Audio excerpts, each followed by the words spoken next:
It is nearly 30 years since he was at the centre of one of Scotland Yard's most notorious operations, yet strangers still recognise him, although usually they can't quite recall why.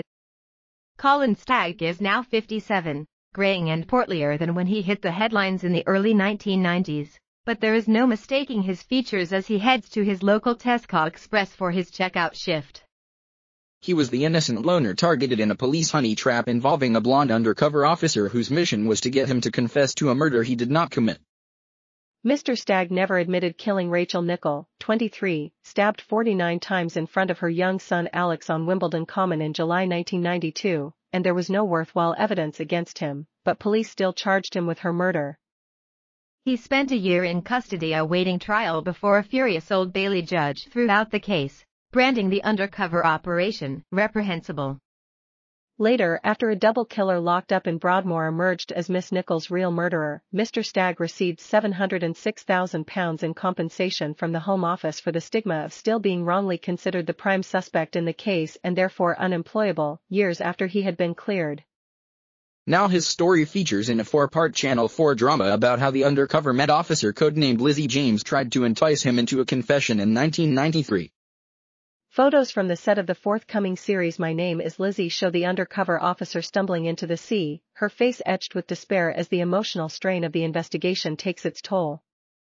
While it is unclear what stage of the inquiry the scenes from the drama reflect, the real-life honey trap officer did pay a heavy price for her involvement.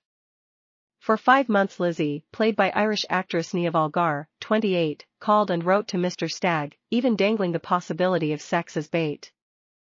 In 1998 she took early retirement aged 33 and 3 years later was awarded £125,000 compensation after claiming Scotland Yard failed to support her adequately.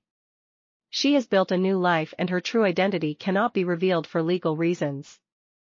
In 2008 serial rapist and double killer Robert Napper, who at the time of the case bore a striking resemblance to Mr. Stagg, was convicted of the manslaughter of Miss Nickell after a DNA breakthrough. Mr. Stagg had walked free in September 1994 after a judge refused to allow Lizzie's evidence to be put before a jury. The view at the top of the Met was that he had got away with it, a key factor in his record £706,000 compensation payout later. 4 years ago he said he had blown much of the money on cars, holidays, clothing. He even paid £850 for a Darth Vader costume, charity donations and flawed business investments. I spent like there was no tomorrow, and I was earning 2 or 3 grand a month in interest, he added. I was making up for lost time doing the things I should have done in my youth if it hadn't been blighted by Rachel's murder. Today he lives in a semi-detached house in a town in the southeast with his wife, a mother of 4 grown-up children.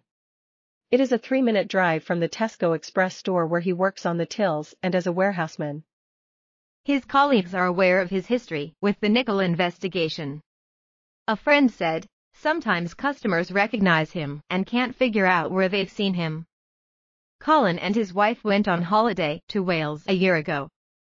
A farmer said, I recognize you, and he just said, I've got one of those faces. Approached for comment by the Mail, Mr. Stagg politely declined to answer questions. It is understood he has a contract with the makers of the Channel 4 drama, who interviewed him as research about the honey trap operation. It forbids him from speaking without their permission. But it seems likely he will speak publicly about his police ordeal and dealings with Lizzie James when the drama is screened later this year. Channel 4 has not yet revealed who is playing Mr. Stagg. For now, friends say he is simply getting on with his life after being the victim of one of Scotland Yard's most disgraceful investigations in which, as in the more recent shambolic VIP child abuse inquiry Operation Midland, the presumption of innocence was not adhered to by police.